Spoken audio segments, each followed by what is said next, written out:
दोस्तों, क्या महाभारत में छुपा है इस्राएल के यहूदी धर्म का चौंकाने वाला रहस्य? क्या सच में गांधारी का श्राप आज भी झेल रहे हैं यहूदी? क्या महाभारत में हुई घटनाओं का यहूदी धर्म से सीधा संबंध है? जी हाँ दोस्तों, आज के वीडियो में हम आपको यहाँ जो जानकारी दी जा रही है वह बाइबल और महाभारत के अलावा अन्य स्रोत पर आधारित है। तो आज का वीडियो आपके लिए बहुत महत्वपूर्ण है, पूरा देखिए, जरूरी नहीं कि यह सच हो। यह शोध का विषय है। जिस तरह भगवान ब्रह्मा और प्रोफेट अब्राहम, राजा मनु और प्रोफेट नूह की कहानी में असाधारण रूप से समानता है, उसी तरह मूसा और भगवान कृष्ण के जीवन में भी समानता है।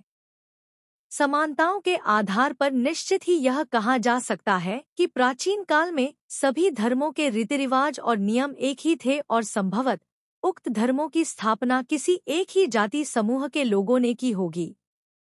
आओ जानते हैं इसी तरह की समानता को लेकर एक अन्य जानकारी। कहते हैं कि महाभारत युद्ध की समाप्ति के बाद गांधारी के शाप के चलते जब यदुवंशियों के बीच द्वारिका के प्रभास क्षेत्र में मौसूल युद्ध हुआ तो उस समय कई यदुवंशी द्वारिका छोड़कर समुद्र के रास्ते पश्चिम की ओर भाग गए थे। भागकर वे शाम, सीरिया, अरब, मिस्र, इजिप्ट होते हुए फिलिस्तीन, इस्राएल पहुंच गए थे। यह घटना लगभग 3020 ईसा पूर्व की मानी जाती है। तभी से वहीं पर कुछ यदुवंशी रह रहे थे। उन्हीं यदुवंशियों ने इस्राएल में एक नए साम्राज्य की स्थापना की। इधर यदुवंशियों के कुछ समूह को अर्जुन बचाकर हस्तिनापुर ले जा रहे थे, लेकिन रास्ते में दस्युओं के हमले से कई यदुवंशी मारे गए।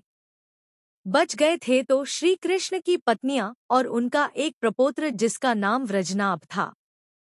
व्रजनाभ से ही ब्रजमंडल प्रसिद्ध हुआ। जनश्रुति के अनुसार उधर इस्राएल में बसे यदुवंशियों ने एक नए धर्म की स्थापना की जिसमें आगे चलकर ही अब्राम हुए।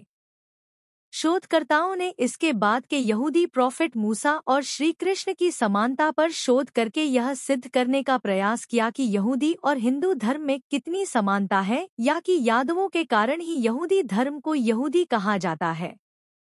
हालांकि इस पर और भी शोध किए जाने की आवश्यकता है, क्योंकि यह पूर्णतः सच नहीं हो सकता।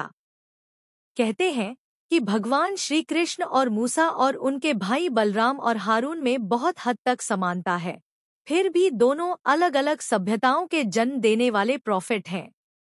आओ हम जानते हैं कि उनमें क्या और किस तरह की समानताएं हैं। भगवान श्री कृष्ण के जन्म के पहले अत्याचारी कंस के लिए आकाशवाणी हुई थी कि देवकी की 8वीं संतान तेरा वध करेगी।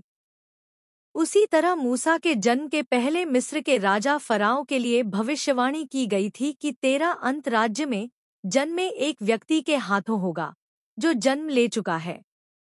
आकाशवाणी सुनने के बाद कंस ने 8वीं संतान के उत्पन्न होकर गायब होने के बाद राज्य के सभी बच्चों को मारने का हुक्म दे दिया था।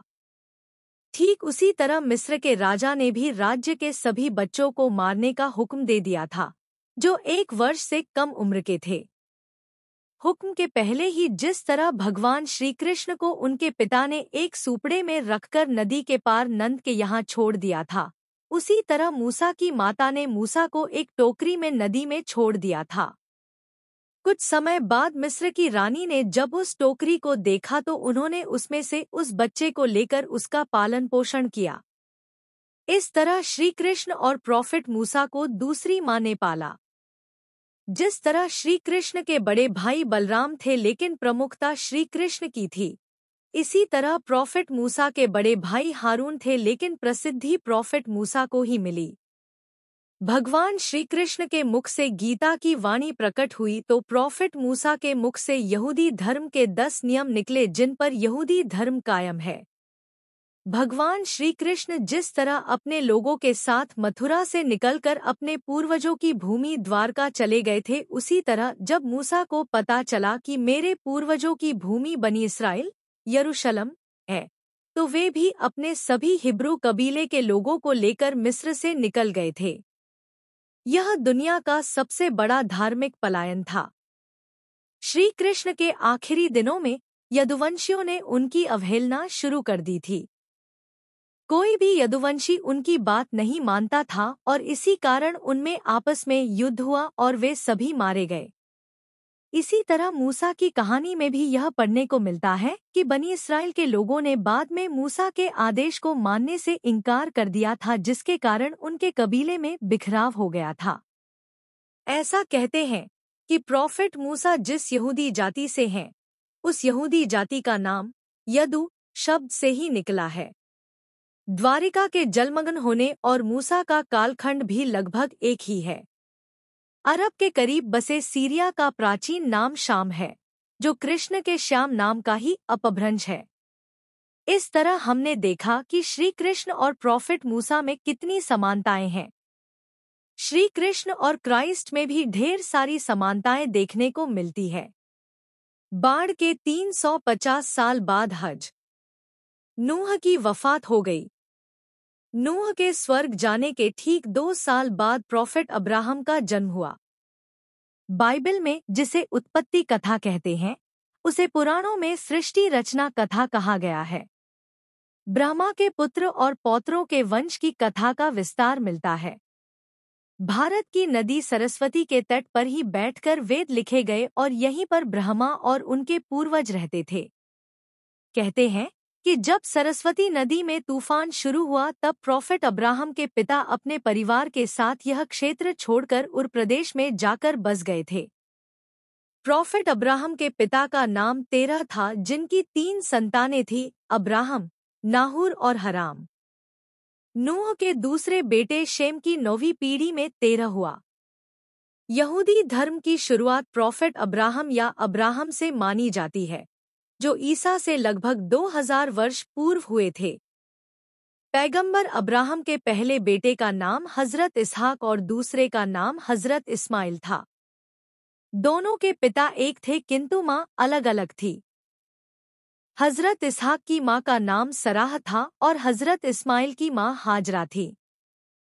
इस्लाम के अनुसार प्रॉफेट अब्राहम को पैगंबर अले इब्राहिम कहा जाता है।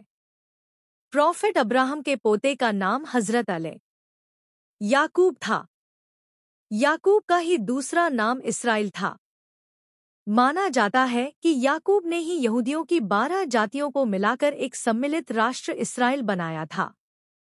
याकूब के एक बेटे का नाम यहूदा जूदा था। यहूदा के नाम पर ही उसके वंशज यहूदी कहलाए और उनका धर्म यहूदी धर्म कहलाया। हजरत अब्राहम को यहूदी, मुसलमान और ईसाई तीनों धर्मों के लोग अपना पितामह मानते हैं। आदम से अब्राहम और अब्राहम से मूसा तक यहूदी, ईसाई और इस्लाम सभी के पैगंबर एक ही है, किंतु मूसा के बाद यहूदियों को अपने अगले पैगंबर के आने का अब भी इंतजार है। यहूदी अपने ईश्वर को यहवे या यहोवा कहते हैं। यहूदी मानते हैं कि सबसे पहले ये नाम ईश्वर ने हजरत मूसा को सुनाया था। ये शब्द ईसाइयों और यहूदियों के धर्मग्रंथ बाइबल के पुराने नियम में कई बार आता है। यहूदियों की धर्म भाषा इब्रानी, हिब्रू और यहूदी धर्मग्रंथ का नाम तनख है, जो इब्रानी भाषा में लिखा गया है। इसे तालमुद या तोरा भी कहते हैं। असल में ईसाइयों की बाइबल में इस धर्म ग्रंथ को शामिल करके इसे पुराना अहदनामा अर्थात ओल्ड टेस्टामेंट कहते हैं। तनख का रचनाकाल ईपू 444 से लेकर ईपू 100 के बीच का माना जाता है। ईसा से लगभग 1500 वर्ष पूर्व अब्राहम के बाद यहूदी इतिहास में सबसे बड़ा नाम पैगंबर मूसा का है। मूसा ही यहूदी जाति के प्रमुख व्यवस्थाकार हैं। मूसा को ही पहले से ही चली आ रही एक परंपरा को स्थापित करने के कारण यहूदी धर्म का संस्थापक माना जाता है। यहूदी धर्म का इतिहास करीब 6000 साल पुराना माना जाता है। कहते हैं कि मिस्र के नील नदी से लेकर इराक के दजलाफरात नदी के बीच आरंभ हुआ यहूदी धर्म का इस्राएल सहित अरब के अधिकांश हिस्सों पर राज था।